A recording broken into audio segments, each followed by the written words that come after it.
Hey everyone, I just wanted to show you how quick it is to get to our Junior Library Guild ebook collection.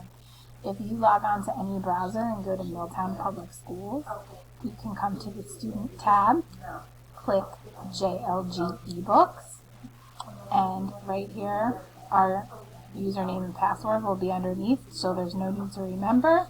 You click JLG Digital, type in Milltown with a capital M, Reads with a capital R, log in, and here you are. So you have two quick choices to choose from once your page loads. You have the stream, which is like Netflix, and every 30 days new titles will come and go. So there's a pretty good wide variety. Just pay attention to the little icons you see on the book. The icon that looks like a tablet or an iPad would be for the kids to read.